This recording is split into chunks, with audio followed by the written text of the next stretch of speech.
everyone. This is Sarah with Cares.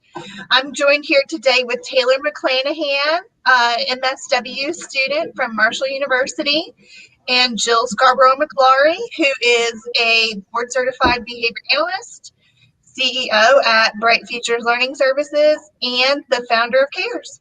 I know you guys have seen her on here a bunch of times, but today she's going to talk about something that's a little bit different to her repertoire. We're going to talk about safety and elopement strategies and resources for autism-related wandering.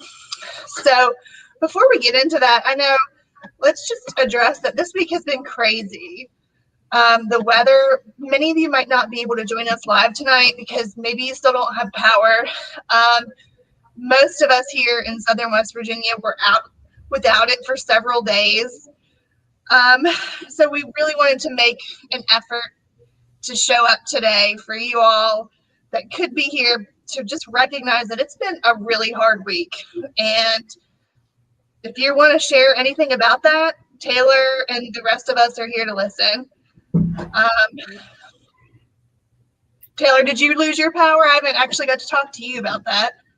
I did have on and off spots, but I haven't had it as bad as a lot of people have had it. So we're considering ourselves lucky, but I know a lot of people who have been without it for like 10 days now. So yeah, well, that's good. I'm glad that you were one of the more fortunate ones to only have it kind of come and go.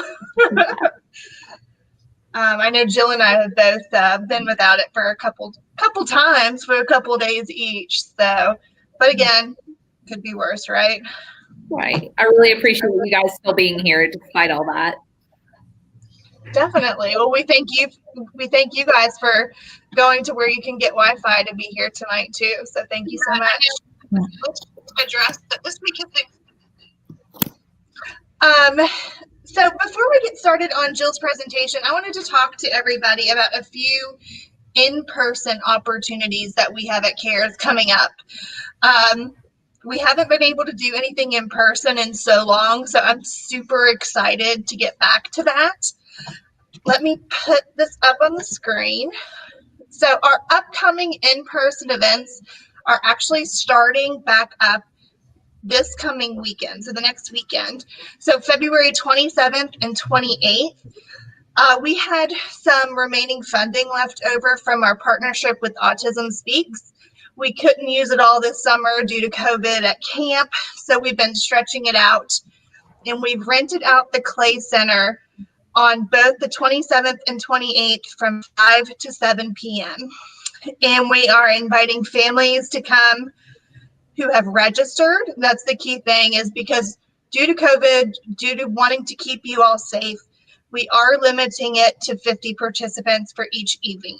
So there's a registration form on our Facebook page that you can click on and register.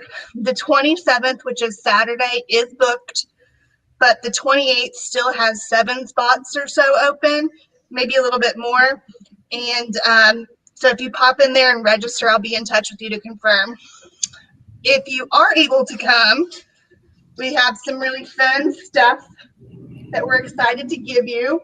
We got these cool drawstring bags, Frisbees, and a few other recreational type fun stuff for you guys to take home with you as a thank you for participating.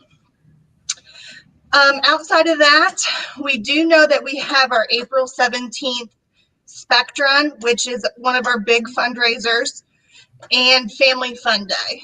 So the Spec Run event it's technically the 3rd annual, but last year, again, COVID kind of changed things. So we had to cancel the event, but this is our 3rd year. Again, Cares is a nonprofit organization, so we run off of sponsorships and donations and grants. So your participation, signing up as a racer in a 5K or a walker, a family funder, like our families can sign up and fundraise with us. That's how we are able to provide programming like this. And we want to be able to continue to do that. So hop on our website, wvcaresforautism.org. Check out all of the different ways you can get involved to support us, show up, have a good time. We plan to be there. It's a big park that we rented, so there's plenty of room to space out and social distance. All right. So the way we're going to do this is I'm going to show Jill's presentation. And if at any time you have a question, please feel free to just pop into the comments section. And towards the end, we'll come in and answer them all. So hold on just 1 second here. And I'm going to turn this one over to Jill. Okay, and I think, Sarah, to run the presentation, I do have to switch over, so I don't think I'll be able to see you and run the presentation. I've had it up. I can switch it over real quick and run it for you. And I think I'm good to run it. It's fine. It's no big deal. Okay. I'm just letting you know, because right now I can see comments and all those things, but I think to actually get the things to move along, I'll have to switch it. So anyway, fun times. So, but yeah, thanks for everybody that's on. And while I can still see comments, hi, Valerie, it's good to see you back. And thanks to also the Chamber of Commerce for letting Taylor and I be here and use their Wi-Fi. So we appreciate that. And like Sarah said, truthfully, none of us really wanted to do this talk this week after it's been a horrible week. To then have to talk about a really unhappy and stressful topic. But autism is all day, every day, regardless of weather, and our community needs support all the time. And so here we are, and let's talk about hard things. So I'm going to jump right in, but Sarah, seriously interrupt me at any point if people have comments, because again, the intention here was to be a little bit more of a conversation. Okay, just before you start, and just on the line of conversations, we didn't do our disclosure. Taylor, do you want to do, I'm sorry, I totally glazed over that. I'm not as prepared as I normally like to be. No, that's do you want to talk a little bit about that? Yeah, so the first thing I want to be very clear about is that we are all professionals and we're here to give advice, but the advice isn't professional. If I'm, you might be able to explain that aspect of it better, Sarah. But our main goal here is to provide support to each other. And we can't do that if we focus on divisive things. So we're really going to try to ask with you guys that if there's something that you really disagree with, we can't get anywhere arguing or focusing on the things that divide us. So let's really focus on what brings us together and giving each other support. Another thing is that things that are shared on here, this is a public forum. But let's say somebody shares something, if you see them in the line at Kroger or something, you might don't approach them with, you mentioned this in therapy or in the support group or things like that. So respect each other's boundaries, respect each other's confidentiality, and remember that we're here to pull support from each other and to give support to each other. Right. And to Taylor's earlier point, we're here to provide information and insight into a topic. None of us know you or your kid as intimately as you and the professionals on your team. So we're not giving medical advice. We're giving information and suggestions. And we hope that you continue to seek answers that are specific to you and your loved ones. Much better said than I did. Thank you so much. Yeah. Great. All right. Yeah. So along those same lines, as a behavior analyst, I can answer general educational questions, but in terms of specifics about your kid, I can maybe ask you guiding questions, but can't officially consult or provide a professional opinion for your child. So there we go. All of our disclaimers.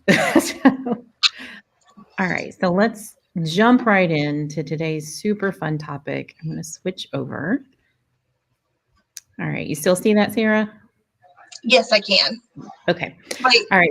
I lied. So I'm sorry. I only see your opening screen.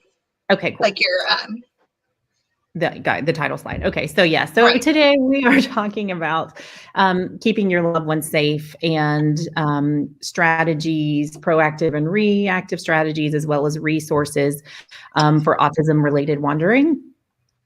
And so first, did that change okay, Sarah? Yes, it did. Okay, great. All right. So almost everything that I'm going to present today comes from this website, the Autism Wandering Awareness Alert Response and Education Collaboration Aware. So this is one website completely devoted to resources, autism, elopement, and wandering related resources. And you see it's the collaboration of, it's actually 7 different nonprofits, national nonprofits that have all worked together on this issue. So this is the single best resource that I can point you to. That again, almost all of the information that we're going to talk about can be found from this website. So I didn't make any of this stuff up myself. And so if you want more in-depth information, this is your best resource to go to. Okay, so first let's talk about exactly what is elopement is the fancy term. The professional term for wandering or wandering off, which as a technical definition is the tendency for an individual to try to leave a safe or responsible person's care or a safe area, which is likely to result in potential harm or injury. So some examples might be running off from adults at school or in the community, leaving the classroom without permission, or leaving the house when the family isn't looking. And this is, not an issue that only individuals with autism spectrum disorders might struggle with. It's also prevalent in Alzheimer's populations and obviously with young children, but it does remain a critical issue for individuals with autism across all age groups. And so it does persist. And so this is not just a challenge for young children. It can also persist into adulthood.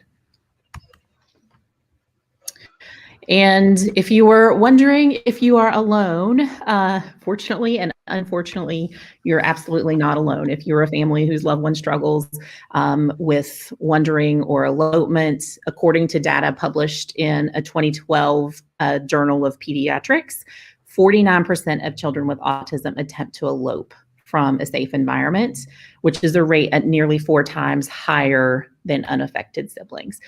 So with our national prevalence being now, 1 in 54 or 1 in 58, I can't remember now, I've been looking at statistics too long, but half of the autism population, elopement might be an issue. So welcome to the club of supporters here. You are absolutely not alone. The outcomes of wandering can be life-threatening, to be honest. And so these are some statistics that have brought about conversation about, is autism a potentially life-threatening disorder? And this is, again, a hot topic in the community, which has led to some people taking a strong stance that autism diagnosis can be a potentially life-threatening disorder. And so the National Autism Association did a study where they looked at data from 2011 to 2016 and found that there were 808 reported missing person cases for people on the autism spectrum that was a result of wandering or elopement in the U.S. And of those 808 reports, 17% of them resulted in death, or 139 individuals died. 13% required medical attention, or 105. 38% carried a heightened risk of bodily harm. So they may have been wandering into traffic or a dangerous situation. And then accidental drowning accounted for 71% of lethal outcomes, followed by 18% caused by traffic injury. So again, this is every parent's one of your worst nightmares. And so why we thought it was really important to talk about and share some resources with you all. Some other statistics for the lethal outcomes: children 5 to 9 had the highest number of deaths, and children under 5 face the highest lethal risk, with cases ending in death nearly 60% of the time, which the lethal risk dropped beyond age 14, but increased again in adults 25 and over. So again, this is not just an issue for young children on the spectrum. It can persist into adulthood. Lethal outcomes occurred at a rate of about once a month on average in 2011 to about 2 to 3 times a month on average in 2015 and 2016. So again, this is a problem we all knew, but sometimes seeing the numbers makes it even more real and is more alarming, thus why we need to talk about it and continue to share resources. So why do folks on the spectrum tend to wander off? So this is also part of the study by the National Autism Association that, again, that link will be shared at the end of this slide. But here's the top 5 reasons that parents reported why their loved one may have wandered off. The first reason is just simple enjoyment of running or exploring, just having a good time and, not realizing that they may have left an unsafe environment. The second reason was the desire to reach a place that he enjoyed. So going to the park, exploring in the woods, and again, going to water, which again, you're going to hear me talk a few times about water is the most likely place that individuals will go. So part of your strategy for search plans, if this does happen, that you always want to search water first. There's some other tips we'll get to later. The third reason was trying to escape an anxious situation. So like demands at school or demands at home or just something undesirable. And so there's a, flight risk. I need to get out of here and get to another place that is perceived as safe. The fourth reason was pursuit of a special interest. So a child that was fascinated by trains, or I know of one of our kids that loved football, and so ended up on the football field several blocks from home. So that's another reason. And then the fifth was trying to escape an uncomfortable sensory stimuli like loud noises or etc. So now let's talk about what can be done to decrease the likelihood that one of our loved ones will wander off. The first thing, which again, I feel like I'm preaching to the choir here as caregivers, is to one, be aware that it is a significant problem and it can happen anywhere at any time. And sometimes, you'll be in routines and have a false sense of security that everything was fine. Like I know, again, one of our families was literally right there with her son, turned her back for a minute and he was out the window. So being home, eyes on your child, even with, extreme closeness and attentiveness, it can happen in a second. Another factor to consider is that there's sometimes a false sense of security, that there's strength in numbers. So family gatherings or even at school or at a therapy setting, when there are multiple adults around, there's this sense of, okay, everybody is kind of watching this child or this individual, when all actuality that may not be true. And so one of the things that you may need to consider is, if you have someone who is at an increased risk of wandering, you may have to call who officially has eyes on your child and do a little tag team of okay, you're on, Billy duty. All right, I'm over here. You're officially the person that's on him. And obviously, since our loved ones are more likely to wander when they are outside, then sometimes extra supervision may be needed for outside events. And obviously, something that can be done is securing your home, which we're going to talk quite a bit about and share some resources to help you do that next. Which, again, the best resource I can point you to is the Big Red Safety Box, which is a link on the National Autism Association's website, that you can receive these resources for free. That there's a really simple online application that you can do. You put in your information, and for free, you can receive a checklist an emergency plan, a template for the emergency plan, a first responder profile form, which some of these things I'll show you a little bit later, a prevention brochure, a sample IEP letter, which I think is really, really important, that you may not be aware that this is absolutely something that can and should be in your IEP. That if you have a child that is likely to wonder, you absolutely can put supports in there and goals to help prevent wondering in there. If your child also needs, extra attention or adult supervision at all times, there's a letter that can help you know how things could be worded for your IEP to help you with that. There's also a student profile form, emotional identifications, wondering Q-tips, and my favorite parts are the alarms that you actually get to the wireless window or door alarms with batteries, an ID bracelet, 5 stop signs, etc. Anyway, I won't keep reading the list. You guys can read, but it is again a free, fantastic resource that will come to you just in a kit. So absolutely, go online if you don't already have these things and fill it out, and you can receive that resource.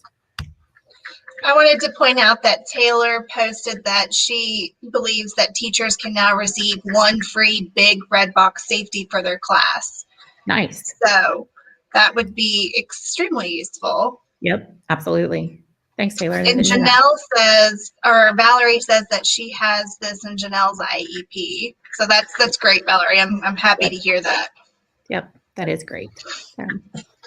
So a couple of other things that can be done to decrease wondering is, one, alert your neighbors, that going ahead and hopefully knowing your neighbors and being upfront about, hey, I do have a loved one with special needs at home, that, may have some additional safety concerns, and then being very aware of, his capability to communicate, have your contact information, et cetera, so that, you can have extra eyes helping you protect your loved one.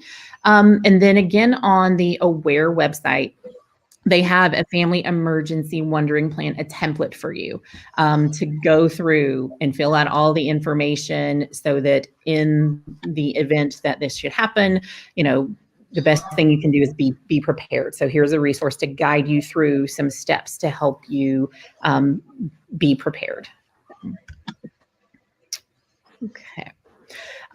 Something else that you can do is consider a tracking device. That the 2 most common tracking devices are, one is Project Lifesaver, which hopefully there's some parents on that have these devices, because I know there are several available, and there's some pros and cons of each one's. I think they all require some level of a subscription or a pay-for service.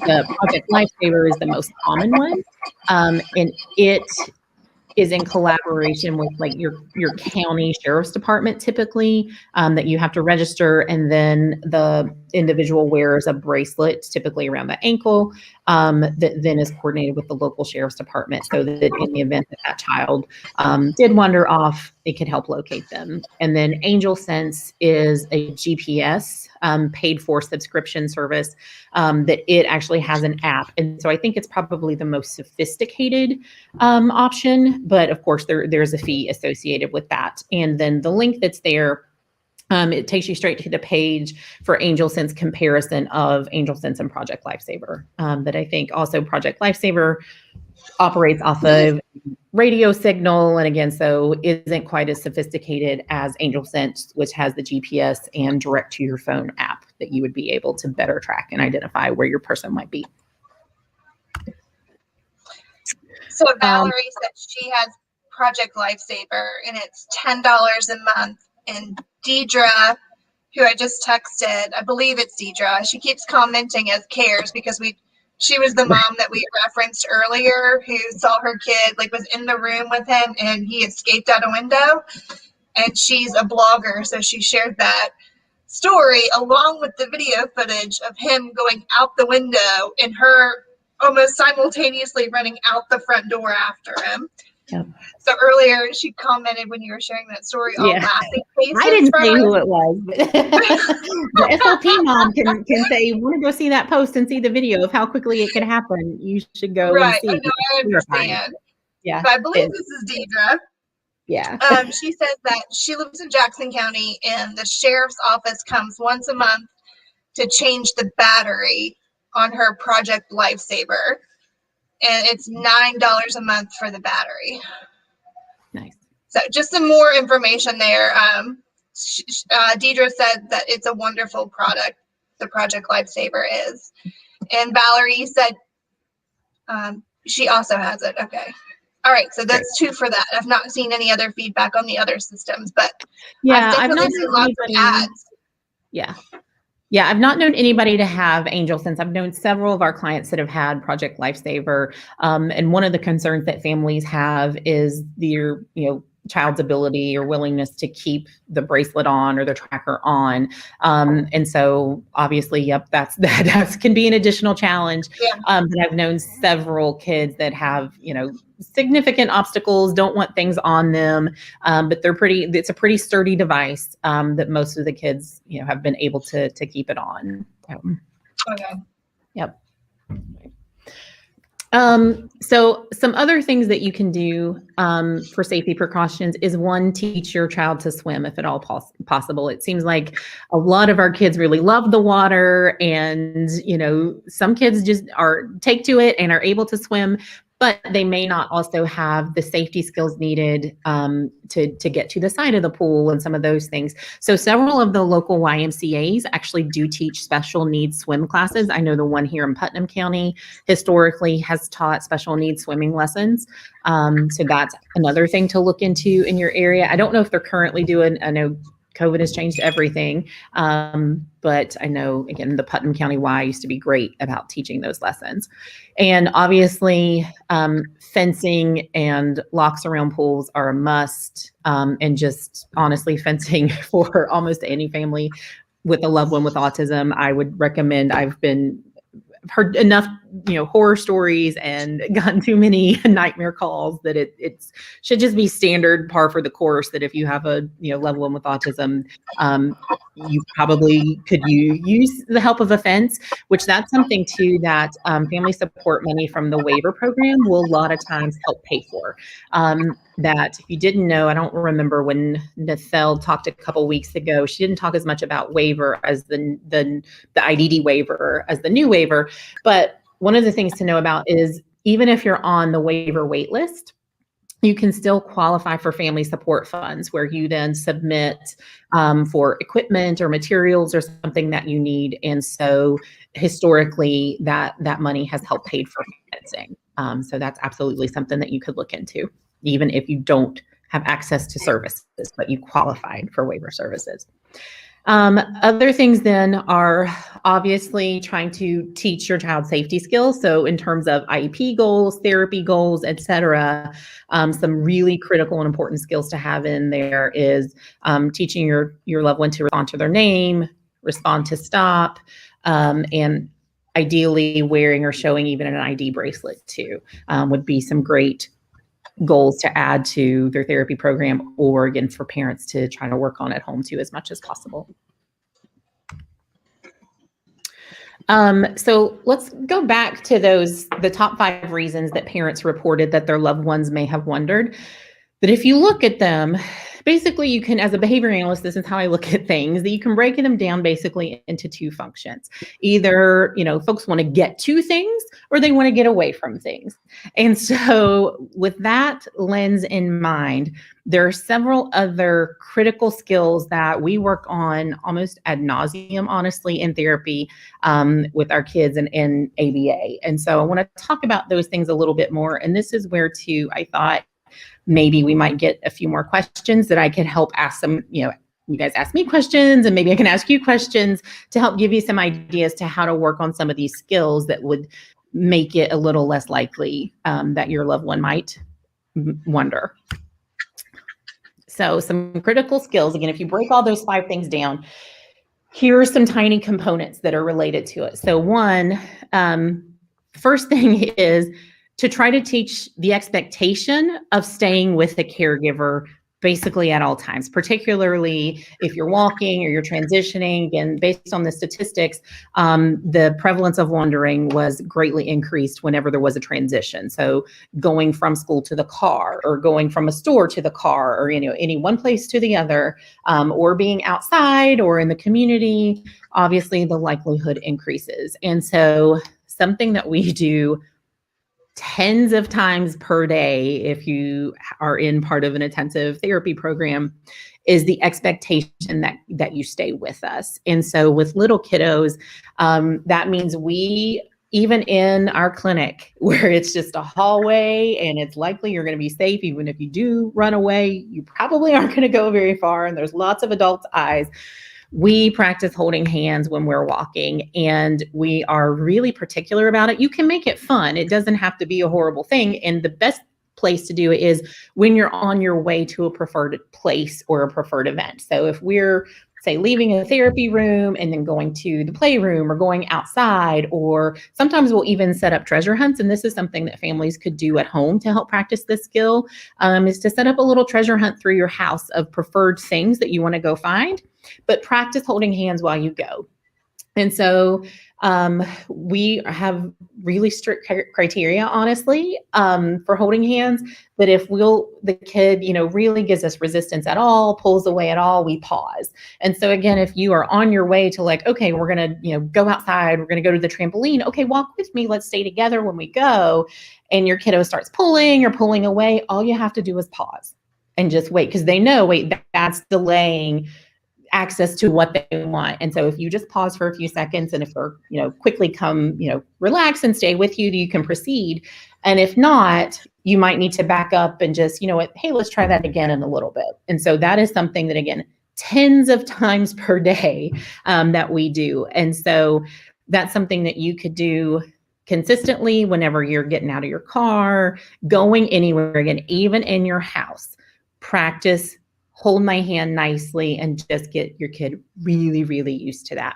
And then kind of the second, after our kids get used to, hey, hold my hand, obviously then it's always that balance between, you want your kids to be independent, but you have to balance what's the safety risk. So once your kids get really used to holding your hands nicely, then you can go to, okay, let's practice staying in arm's reach. And again, we practice multiple times per day, staying with us, staying close. Same principle, same concept. We're going to a fun place. Hey, I'm gonna stop. And if what you want is your kiddo to stop with you, and then you go together.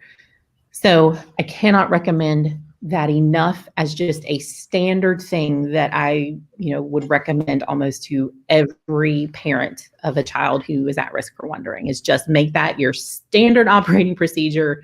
We hold hands, we stay close all the time. The next thing, obviously, is communication, right? So go back to the rationale for why folks wander. They want to get to something or away from something. So the more you're working on communication to obtain desired items, you can do that however you need to do that. So obviously, yes, we all prefer, if our child is vocal, being able to say a word. But one of our clients, recently, who, he's a little guy that absolutely is at risk of wandering, has wandered off. He is a kid that has Project Lifesaver, and he's just a darter, right? He just loves to run and bolt and go all over. And so he also has a really hard time with any delay in what he wants. And so one of the things that we work on a lot is just pointing or gesturing in the direction he wants to go. So we started, again, as one of our next steps to, walking safely with me, is that sometimes we'll take turns of who's going to dictate which direction we go. Because think about it functionally. If you're going to be in the grocery store, most of the time, the adult is the person who is dictating where you're going. And so getting your kiddo really comfortable with nope, we're going this way, but then providing opportunities for him to then make a choice, and you purposely practicing, hey, point which way you want to go. And so again, in therapy through the clinic, we will arrange opportunities at every opportunity there is to make a turn in the hallway. I'll stop and go, which way? And just have him point, left or right or whichever way, so that he gets super, super used to, he can tell us which direction he wants to go by just raising his arm. It doesn't even have to be a clean point. It can just even be a reach. We then also did that in the car. So we'll take him in community, out in the community for outings. And so we'll be at an intersection and we'll go, which way? And he'll point that way. Another thing I can't stress enough is find a way and intentionally practice your child telling them where he or she wants to go. The other thing then too is then being able to communicate the presence or the desire for removal of an aversive. So again, it's one of those things that your kids might struggle with loud noises and that sort of thing. So part of what we do in ABA is systematically practice low-level triggers so that your child has an opportunity in a safe, controlled environment to have a little bit of aversives where they can learn to communicate, oh, that hurts. Nope, I need it to stop. And so again, that's something that all of these things could be IP goals, they could be waiver goals, certainly ABA goals, and again, things that you guys as parents at home could potentially arrange opportunities to practice too. Another thing that's related is impulse control, waiting, delay tolerance, and acceptance of no. So again, one of the things we practice tens of times per day in an intensive therapy program is waiting. Because the majority of the kids that we work with really, really struggle with any delay at all. If they want something or expect something to happen, if it's not happening immediately or they don't get it immediately, the vast majority of our kids melt down or we're more likely to run to get what they want, et cetera. And so we intentionally work on waiting. And sometimes it's literally a few seconds. And again, we do it in a really fun context. That one of the kids that we're working with right now is, he loves to flip and jump and toss and roughhouse. And so we build in waiting even in that occasion. And so if he wants up with us, we'll be like, okay, here, we're going to lift you up. But first, okay, we're going to wait. And sometimes we'll do just a 5 count before then we flip, or we'll do a 10 count before we flip and increase it that way. So finding little ways to work on waiting and delays in what you want, which then eventually work on accepting no, which is a good thing to, instead of just saying no immediately, that you can do, okay, not yet, but first do this thing. So all of those little skills can help make it less likely that your kid is more likely to wander. The last thing, as one of the skills I've identified, is obtaining permission. So again, particularly if your kids want to go outside and play, that really I encourage you to practice, making sure that they, approach you in some way to communicate that they want to go outside. Again, wait before opening the door. It's another kind of rule in therapy that we almost never allow a child to touch a doorknob, because we know with our little guys, again, we mostly have early intervention. And again, go back to the statistics, wandering and elopement was most prevalent for kids 5 and below. And so it's a rule for us that kids don't touch doorknobs. And so they get really used to, we go, we walk, when you come to a door that's, an exit, that they just wait. And then we specifically will reinforce, oh, thanks for waiting so much. Okay, let me get that door for you. So cannot preach enough. Try to find ways to work on these skills. Okay. And so you had a few, I don't know if they were necessarily questions, but there were a few comments on these critical skills. So one of them is, and this was, let me scroll up. Okay. Valerie mentioned she does a red light, green light. Yep. I guess in terms of expectations with staying, because this was early on. And she's like, sometimes that works, but other times not so much. And we're still struggling with this. Yep. Are there other ways to work on that? And I definitely heard other suggestions in there that would be universally helpful for all kids, but particularly for our kids with autism. Yeah. Yeah. Red light, green light can absolutely be a good one. And so when you're trying to think about why is it working, why is it not working, figure out for your kid, try to ask the questions for your kid. The thing that we always ask is, okay, what is he paying attention to? And what does he need to pay attention to in order for this to work? And so one red light, green light can be a fun context, again, where you especially set out enticing things that they want at the finish line. Again, so that way you're kind of working on impulse control and responding to stop, wait, okay, go, et cetera. One of the things though with red light, green light, you can do it several different ways. The physical stop sign and holding that up can be really helpful because, as you all most likely know, our kids can really benefit sometimes from visual support. So the physical stop sign, teaching that when you're playing red light, green light, rather than you're using your words, have a stop sign, so that is more likely if you have stop signs posted at your doors or in places, if that's been a taught skill or a learned skill, that your child may be more likely to respond to the visual of stop sign. It doesn't work like magic. Sometimes I see, and that's one of the things that you'll get in, I think the big red box is stop signs. They're not magic. Your kids aren't going to just stop because there's a piece of paper on the wall that says stop. That's something you have to teach them to actually, to respond to. But it absolutely can be helpful. But, in terms of red light, green light too, rather than saying red light, green light, you should maybe also consider doing stop go, because in the event of a safety situation, you're not going to yell. Most people wouldn't likely yell red light or green light. They would yell stop, right? So those are just some tips, but absolutely your red light, green light is a win for sure. Were there other comments? Okay. There was, not necessarily a comment.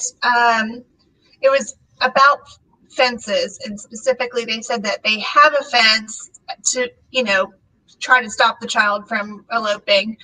But he can just climb them, and he's really good, like most of our kids, I'm sure, at judging the mom's attention and the reaction time.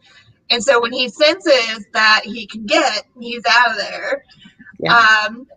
And so luckily they've been approved for a dog, and they're hoping that will help. Yeah. A service dog. Yeah. But, and then we've had a few other comments about fences too, and same sort of story, but they do slow them down, but they're not. It is not foolproof. No, right. That's actually at our clinic. When we built it, we have just like the aluminum, like black, railing fencing around our playground, and our little guys and get there. Don't ever let anybody tell you your kids don't have problem solving skills, because man, do they ever. Literally they waited till like adults' head was turned, and our kiddo was able to pry apart the rails just enough so his tiny little body could squeeze right through those rails. And so, I mean, we invested heavily in fencing when we built the clinic. And so now our lovely, expensive fencing now has zip ties all around it. So I recommend zip ties if you've got. I wondered about those zip ties. I've seen those. That's why the zip ties are there. Yeah. Mm-hmm. Okay. Yeah. And again, that's for us, that it's our job, doing therapy, and we are right there on it with the fence, adult present all the time. And then too, our gate stays locked, right? So you can't just get out. So our little guy was able to get through the fence right to our parking lot. And thank God there was, another parent and nanny right there who was able to get him, because my staff couldn't get out because the fence was locked. So they had to get the key and get out. But he, so we fixed it. Again, we have zip ties along the fence. But again, it just goes to tell you, as safe as you can be, it's unfortunately, nothing is fail proof. So that's why I also have the importance of having your plan for, in the event that it does happen, planning ahead, because I can't imagine, the first step is stay calm. Ha ha. Yeah. Right. But if you have things on paper and at least you thought about it ahead of time, it can help. Right. Yeah. Any other? There were other questions. There was some feedback about the stop signs. Taylor said that the big red box does come with them, and they're the peel and stick. And you can also buy them at Lowe's.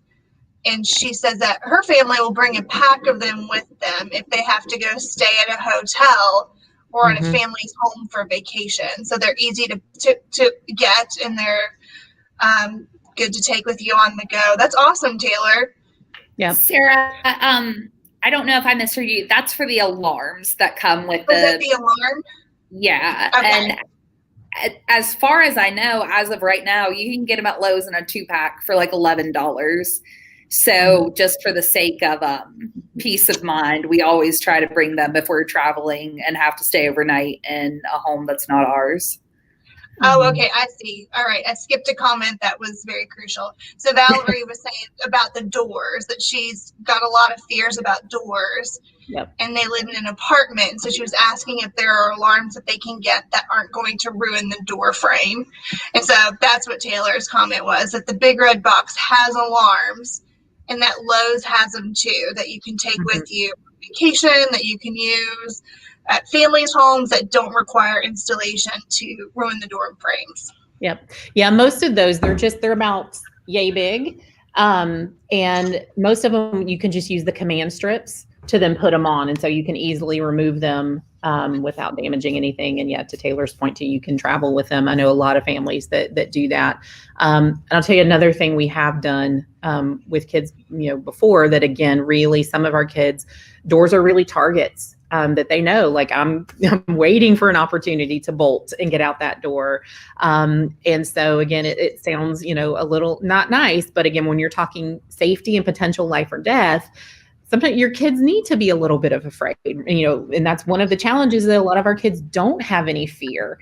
And so one of the things we have done is we've put the stop signs up. And I'm thinking of one of our children particularly, that he was a reader. And so we, put the stop sign up and said, need adult, alarm will sound.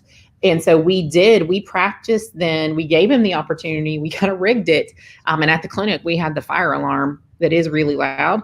And so we rigged it and we practiced, we taught, walked around and showed him like, hey, this is the rule. You have to stay in. If you open the door without an adult, the alarm's going to go off. And so we practiced it several times. And then we kind of, stepped back and waited and had a little sabotage plan that if he went for that door, then we did let the fire alarm go off. And so that might be something, honestly, that you talk to a place, your church, your school, something, that if it really is, that concerning, and if hearing a loud alarm might help prevent it, it's something you might consider. Just throwing it out there that it was helpful for that one particular kid, because again, it's some of our kids on the spectrum are very much they're rule followers, and if they don't, they need to try it and see, is that really going to happen? And if it is that aversive event of, wow, no, that alarm really did go off and I really didn't like it, that is certainly better than them potentially getting out and getting hurt. So just a consideration. Okay. You can go on now. Good to go. Okay. Yeah. All right. So then the what to do if someone does wander off. Again, here's a resource that is part of the AWARE network. And this specifically is on Autism Speaks website. Is, ideally, again, stay calm. I know. Call 911. Again, search water first, since that is one of the most dangerous places and one of the most highly probable places that folks might go is straight to water. So go there first, and then implement your wandering plan, which then has identifying information, the numbers to call, et cetera. People then, that neighbors that already know, hey, this is something that that is concerning, that you might be able to call them and say, hey, Jet's out, I need help finding and getting them out immediately. And so having all of that information for first responders ready to go about how your child communicates. What are some things that they like? What are some things that might scare them? What are some things that they might find more comforting? That kind of stuff is really helpful information to have in the event of worst case scenario. And so here's the list of the resources that I've gone over. Again, the best one is your first one, the AWARE network. Tons and tons and tons of information available there. So check that out. And And so, yeah, thanks. That's the really quick overview of some things that you can do. My email, if you have questions, is just jill@brightfuturesaba.com. There's our phone number. Feel free to call that. And then, yeah, what other questions or comments do you guys have? Ashton and I both agree that we think our little ones would actually like the alarms. So Yeah. it would not be like, I Not can picture them, Denny yeah. being like, oh, this makes a fun noise. Yeah. Yep. Yep. Because Nope, I've not a thought good one about it for for them. our windows. He really likes to open them and throw stuff out of it. He hasn't figured out that he can go through it yet.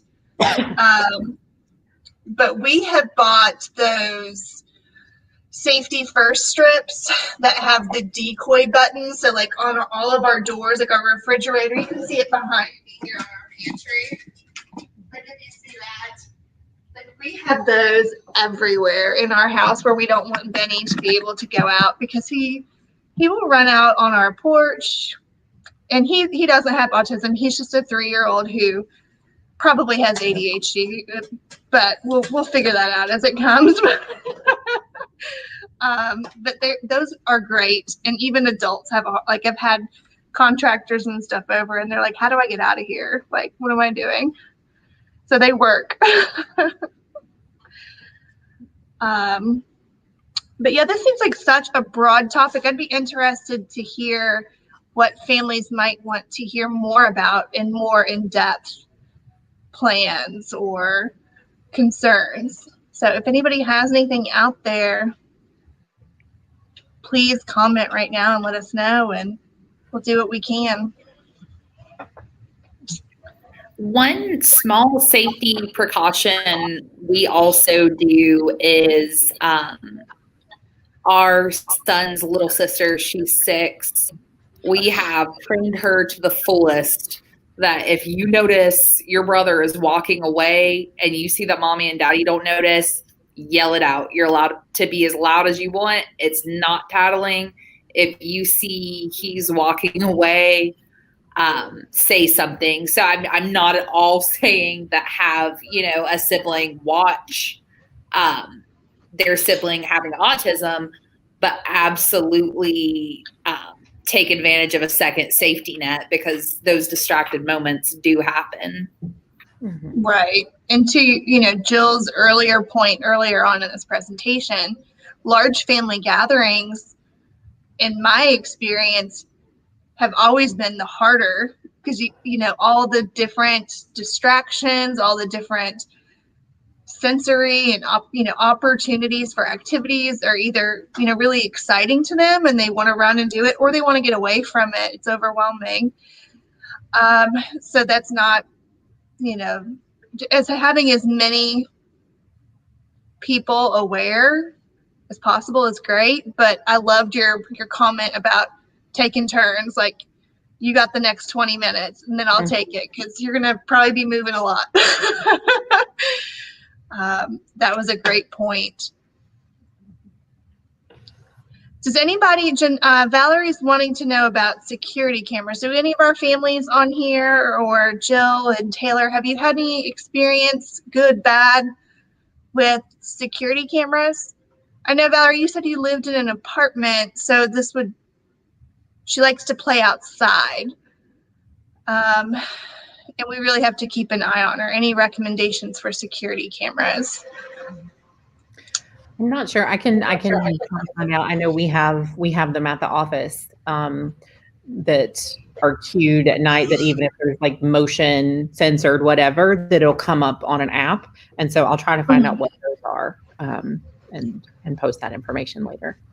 I know that's my job. He finds out all that good stuff. So I'll ask Michael. Yeah. We don't have any, so I'm not sure about those. I know that they are becoming more common. Like you can find them on Amazon that are Wi-Fi installed. That's like the Ring. It claims that they're easy for you to do. Yeah, it claims that you can do it.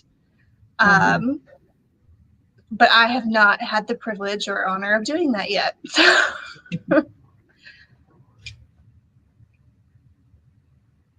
All right. Well, sorry, I didn't mean to interrupt you. I just wanted to take this opportunity to share. I've been going back and forth this whole time of sharing, of whether or not to share this. When my daughter, who I just mentioned, was 6, and my son Reese, who has autism, he was 4 at the time. She was 2 weeks old. She had been up all night. So we had been up all night. And so we were sleeping very deeply in the early morning. And her 4-year-old brother decided for the first time he just wanted to go ahead and walk out the door. We lived in a city. We lived where we could walk anywhere. We could walk to McDonald's. We sometimes walked to the pool in the summer. So he was familiar with walking in the area. And so he felt very comfortable at 4 years old to open the door and walk out. And it was, and still is, the most traumatic experience of my life. And it took me a long time to get rid of the guilt. And so I really can't emphasize enough that this isn't something to be guilty about. If your child does elope, as Jill said, there's a 50% chance that they could elope. And that's why it's important to take these safety precautions. And that's why it's important. I think it's very important to admit it to, like, my son's IEP team. I was so embarrassed to even say, well, we did have an incident a couple months ago, and even to the point where I could say it happened a couple years ago. And so he needed that in his IEP, that he was a wanderer. And it only happened once. And even though it only happened once, now after 6 years had passed, I can absolutely say it was so traumatic and it stuck with me. There are still nights to this day that I will wake up in the middle of the night. I will be 100% sure that I have locked and alarmed those doors, that I still have to physically get up and check it. And so if you don't have to share, if you have experienced something like that, but I felt like I would share to let you guys know that if your child has eloped before, A, it doesn't make you a bad parent. It happens. You shouldn't be embarrassed of it. And B, recognize if that has caused a trauma in yourself so you can take care of that in yourself to perform better day to day, because it can, if you don't address something like that, it can stick with you for a long time. And like I said, for me personally, the embarrassment and shame that happened in the first place, I didn't realize for years, literally years, that it was something that I should forgive myself for. And again, it's important to take those safety precautions. I'm not saying, it happens, so no reason not to prepare for it. Absolutely prepare for it, but don't beat yourself up if it's happened to you before, but you don't hear other people talking about it. Can I ask, several of you have these safety, I guess, initiatives in your IEPs. What was that like? Was the process easy? Do you feel that they're comprehensive? Because one of the things we're going to be talking about here in the future is IEPs. And so just thinking ahead, what was that process like? Our school actually asked us, first and foremost, as a safety concern, does he wander? I forget the language used exactly, but the main gist of it in his IEP is that there is to be someone near him when he's near a door at all times. It's mainly just something in the IEP saying that the teachers are to recognize and be aware that he is at potential risk of running off. I know that his school does provide field trips, which I think is absolutely wonderful, and inclusion. I'm so glad they do field trips, but they make sure before they do a field trip that they have enough volunteers that there is one adult, like Jill said with the hand holding, when we're out in public with those field trips, someone is holding some child's hand at all time. So I know for other parents, if your child is in school, make sure that in their IEP, there is something along the lines of recognizing the need for safety. And if your children do have field trips, and this can extend not only to school, but when they're with grandparents or someone else for the day, make sure, just like Jill said, hold hands.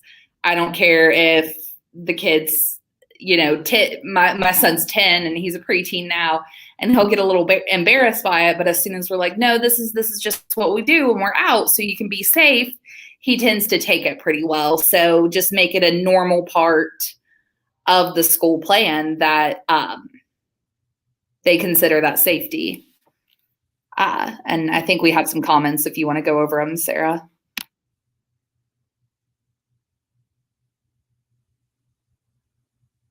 You're on mute.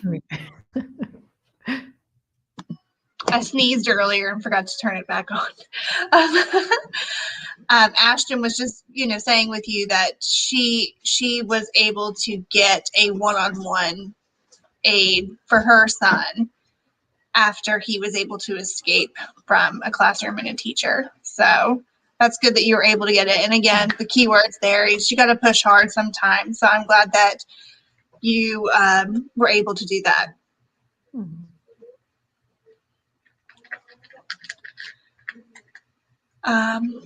Well, Taylor, did you have any other comments that you wanted to add tonight? I know that you've already done such a great job at making us feel forgiving and understanding and giving ourselves grace when we don't always do everything perfectly. That's super important. It's been an incredibly hard week. So did you have any other comments? I know that we had given homework the last time we met about 5 minutes of self-care. We have several new viewers here, so maybe we can kind of go over self-care real quick and explain that. And absolutely. So I was just talking about this with other classmates the other day. A lot of people roll their eyes when they hear self-care. And I think it's because they're imagining something I personally call Hollywood self-care, where you hear self-care and you think, oh, well, I'm just going to go see a movie by myself, or I'm going to take a small vacation, or I'm going to go get my nails done. And in reality, that's not realistic for a lot of people. So I like to talk about what I call realistic self-care, and starting small things of 5 minutes self-care. And that's taking care of yourself so that you can function well. This can be as simple as, and there's absolutely no judgment here, but sometimes we are so busy, so overwhelmed, so burnt out, we might forget to brush our hair.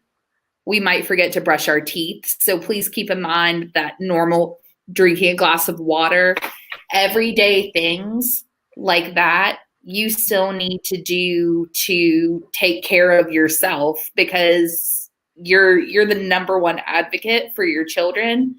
But it's not only for your children, it's for yourself. You absolutely deserve to love and take care of yourself. There are also taking little breaks. If you feel like you have just too much energy and you don't know what to do with it, this might sound a little silly, but I try it myself sometimes and it works. Run to your mailbox to check the mail, or go to the bathroom and do some jumping jacks, something like that. If you're looking on the opposite end of trying to relax, try mindful TV or video watching. I know sometimes we can just scroll on our phones and we're not really doing anything with it. Choose what's a YouTube video that would make me just really happy to watch and calm down, or, just think about what you like and then mindfully do something for yourself then. Another thing I like to say is try canceling a subscription on your emails. You might get an email from Chegg or Hulu or I can't even think of it, like Amazon or anywhere else, that you're constantly having that extra thing pop up, and you don't need to clutter your mind with it. So if you just do one thing in the day, and that's deleting, just going in that email and saying, don't send me any more of these, that'll help you out in the long run. You can also, whether it's ceremoniously in a notebook or on the notes app on your phone, write down 3 things that you're proud of yourself for, because it's so important to give yourself credit for what you're doing. Because I think it's easy for a lot of us to say, well, I'm no good at this, or I just did awful today, I didn't get anything done. Well, you got up. So if you can't think of anything else, getting up and living through the day was important. Give yourself credit for, I did a load of dishes or whatever it is. Give yourself credit and love yourself. Take care of yourself. Like I said, the mindful practice of just getting up, walking to the sink and getting a cup of water for yourself to drink is so important. Just taking care of yourself. I'd love it if everyone would share to help each other out. I think we've all really shared a lot of great information on the different texts and strategies we use to keep our kids safe. So please share something you do that helps you feel relaxed and okay. And that might be something that other members can look and see and say, oh, well, this might work out well for me. And another thing I wanted to talk today about is going back to not giving yourself credit and the negative self-talk, which again is, well, I'm just not doing this right, or I didn't get anything done today. Try to really set and imagine would you talk to a loved one that way? Think of someone you really love and care about, whether that's a spouse, a sibling, a parent, a friend, a loved coworker, someone you love, and think about if they were sitting there doing everything that you do. Because I know if you're on here, you're doing a lot, just as the parent of a child with special needs. And give your credit for being on here anytime you're on here looking for resources to help you and your children. But you wouldn't allow your loved one to talk about themselves the way you talk about yourself. And I don't think you let anyone else talk to you, hopefully not, the way you talk to yourself. So really set and try so hard to catch yourself when you're saying something negative, and try to change that into a positive statement, because that's what you deserve. And slowly but surely, you'll change the way you talk about yourself. If every time you say, oh, I burnt dinner today, if you switch that up and said, I made dinner today, whatever it is, give yourself credit for it and be proud of yourself for what you're doing, because you're doing a lot.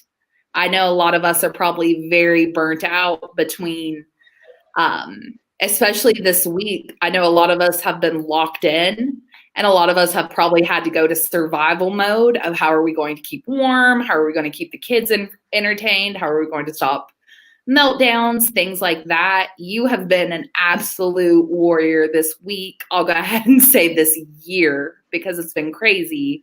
So please give yourself credit and be part of your own support system, because you need that for you and you deserve it for you. So really go forth as your homework this week. Go forth, looking for a self-care that works for you, even if it's a 5-minute self-care, even if it's, I'm going to shut myself in the bathroom and listen to one song and brush my hair. Anything that makes you feel good, take that minute and do it for yourself, because you absolutely deserve it. And not only do you deserve it, you need it. You need the compassion that you're extending to everyone else, to yourself. You absolutely need that as a human being. So I hope you guys are giving yourself the credit you deserve. Find a self-care that really fits you well, and talk to yourself kindly. And if you mess up, if you say, oh, don't get in a bad, tunnel of, oh, I said something bad about myself, I can't even do this right. No, you caught yourself. So that's something great you did. So give yourself credit for what you do, and try to make those negative thoughts positive thoughts. It's great advice, Taylor. The only thing I have to add is, because I have spent some time in therapy, and one of the things that you said that I remember my therapist catching me frequently saying is, I should have done this, or it should have been like this. That's such a negative word. And I never even thought about that. Like, it had become such an ingrained part of how I viewed my own expectations I set for myself and the expectations of things around me, that I didn't even know I was using it. And so she gave me an exercise on removing the word should from my repertoire, like from my vocabulary. And I would like to also, it fit right in with what you were saying. It made me think of that. Take the word should out. Like this week, maybe I should have been able to work more. Well, that was not a real expectation. We survived. We got through it. And we did a lot of really great things. If nothing else, we got to spend some good time with our kids, right? And our husbands or loved ones. And we, even through the chaos, became closer. So there's always a way to spin things, to look at the positive. It takes practice, though. And it's hard. Life can be hard. Being a special needs parent is hard. Making that 5 minutes for ourselves is hard, but it's super important. And today, my 5 minutes was finding grape leaves. I had many of you might not know this, but I'm 7 months pregnant, and I wanted grape leaves so bad. And I found them, and I do not regret eating them in the parking lot and not telling my kids or my husband and my oldest son that I took a detour to find them. It was well worth it. That's incredible. Thank you for sharing that. I think that is a perfect example of realistic self-care. Thank you so much. Right. Were they good? Were they worth it? They were great. They were fantastic. Good.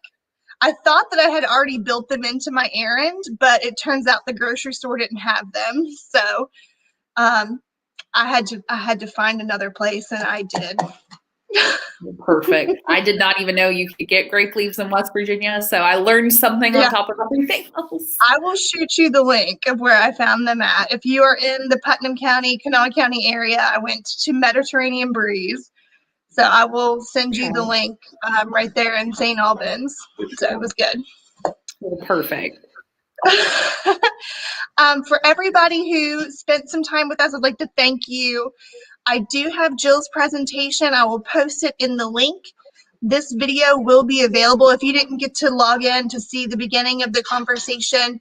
Once this is over, it will be archived here on Facebook, on our YouTube page, and on our website, wvcaresforautism.com. One more thing I would like to share with everybody before we go is just a little bit of what's coming up next.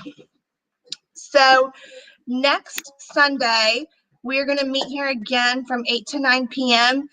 If you remember last week, we were supposed to meet with Deidre Darst, who is one of our board members and a SLP, which is a speech and language pathologist, and she wants to talk with us about speech and language concerns and AAC devices. So that should be a really great talk here online from 8 to 9 p.m. next Sunday.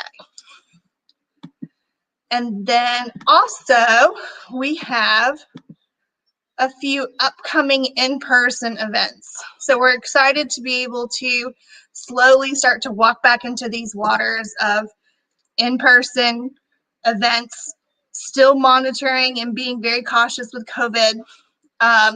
we have an event from 5 to 7 p.m. on February 27th and 28th at the Clay Center.